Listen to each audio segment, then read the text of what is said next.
Good morning, students. I am Sumit Sharma, your chemistry expert. First of all, please like and subscribe my YouTube channel and press the bell icon so you don't miss any new videos. In the last lecture, we were discussing about the electrochemical cell. What is an electrochemical cell? An electrochemical cell is a device that converts chemical energy into electrical energy. Before we start, let us recall the previous lecture. In the previous lecture, we learned that the zinc electrode at which the oxidation takes place is called the anode, and the copper electrode at which the reduction takes place is called the cathode. Since electrons are produced at the zinc electrode, this electrode is rich in electrons and pushes the electrons into the external circuit and is known as the negative pole. The other electrode is deficient in electrons and pushes the electrons from the external circuit, therefore it acts as the positive pole. The electrons flow from the negative pole to the positive pole in the external circuit. However, conventionally, this current is said to flow in the opposite direction. A salt bridge is used to complete the inner circuit and to maintain the electrical neutrality of the solutions. Few points we have to retain in the memory. First is the electrode on which oxidation occurs is called anode. Second, the electrode on which reduction occurs is called cathode. Electrons flow from anode to cathode in the external circuit, and the inner circuit is completed by the flow of ions through the salt bridge. This is all about the last class. In today's class, the first topic is the effect of external potential on the Daniell cell. There are three cases. First case is that when the external potential applied on the Daniell cell is less than 1.10 volt. In this case, no change is observed in the functioning of the Daniell cell. The cell behaves as an electrochemical cell. The flow of electron is from zinc rod to copper rod, and the flow of current is from copper rod to the zinc rod. Zinc dissolves at anode and copper deposits at cathode. The second condition is when the applied external potential is equal to 1.10 volt. In this case, no flow of electrons or current will observe. There will be no chemical reaction. Third case is that when the applied external potential is greater than 1.10 volt. In this case, when the external applied potential is greater than 1.10 volt, the electrochemical cell now behaves as an electrolytic cell. The flow of electrons is from copper to zinc rod, and the flow of current is from zinc to copper.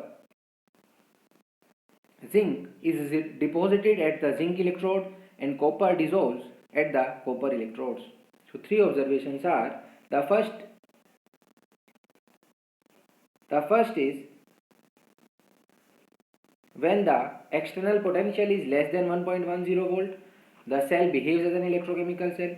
The second is when the external potential is equal to 1.10 volt, no chemical reaction takes place. And the third is when the external potential is greater than 1.10 volt, then the cell will behave as an electrolytic cell. So this is the effect of external potential on the Daniell cell. The next and important topic is electrode potential. What is electrode potential? Electrode potential is the tendency of an electrode to gain or lose electrons.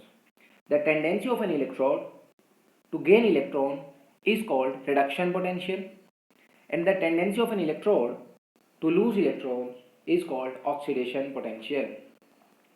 Oxidation potential and reduction potential are equal in magnitude but opposite in sign. Higher the value of oxidation potential, higher will be the tendency of oxidation, and stronger is the reducing agent. Similarly, higher the value of reduction potential, higher will be the tendency of reduction and stronger is the oxidizing agent. To understand the concept of electrode potential, let us consider a metal rod placed in a contact with its ions. Then there are few possibilities. The metal ions on collision with the metal rod may gain electrons and changes into the metal atoms, that is ions are reduced. The second condition, this is the first condition. The second condition, the metal atoms of the metal rod may lose electron and changes into metal ions, that is metal atom gets oxidized. This is the equation. M solid on oxidation gives metal ion plus N electrons.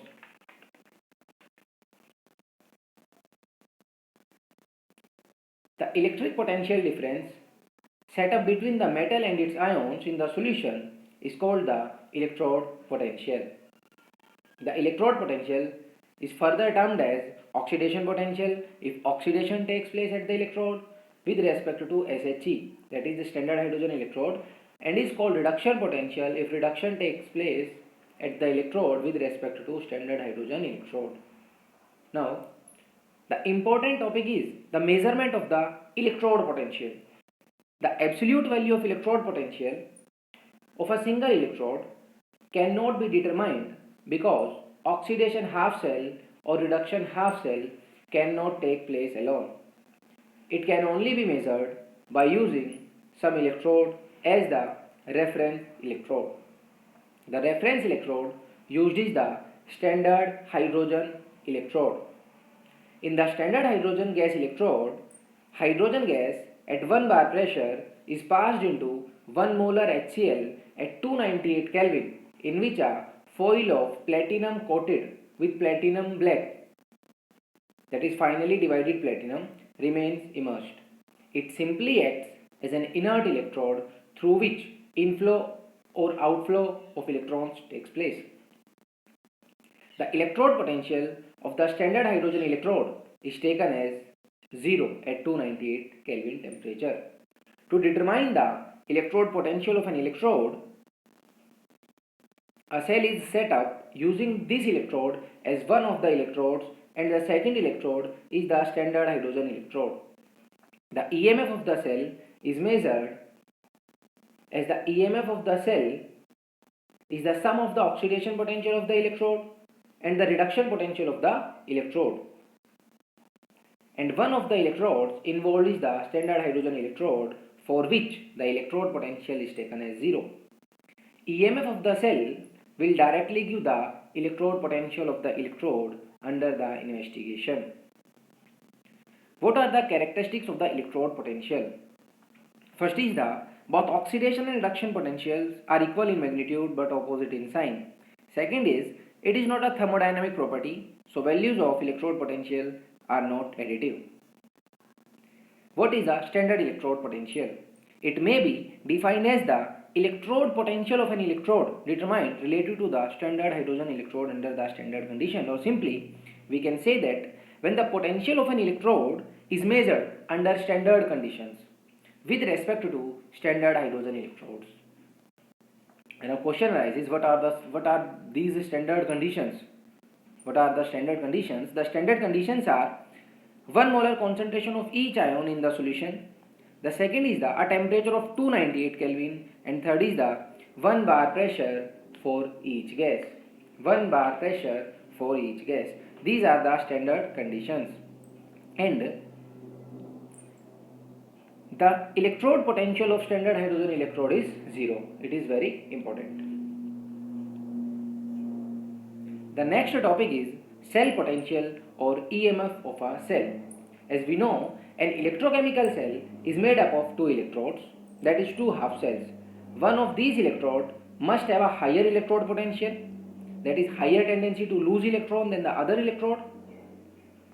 As a result of this potential difference, the electron flow from an electrode at a higher potential to the electrode at a lower potential. This difference between the electrode potential of two half cells is known as cell potential, and it is called EMF or electromotive force of the cell if no current is drawn from the cell. If no current is drawn from the cell. EMF of the cell depends upon the concentration of the solution and the temperature. And we know the EMF of the Daniell cell is 1.10 volt at 298 Kelvin temperature. Now, what is the difference between the EMF and the potential difference?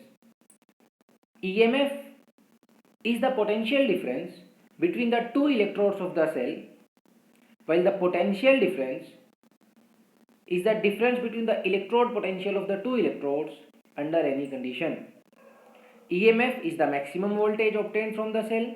Potential difference is less than the maximum voltage obtained from the cell. It is now an accepted convention that we keep the anode on the left and the cathode on the right while representing the galvanic cell. The vertical line represents the phase separation. Under this convention, the EMF of the cell is positive.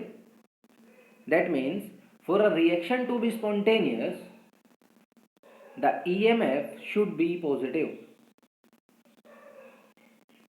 The EMF of the cell is given by E cell is equal to EMF of right electrode minus EMF of the left electrode.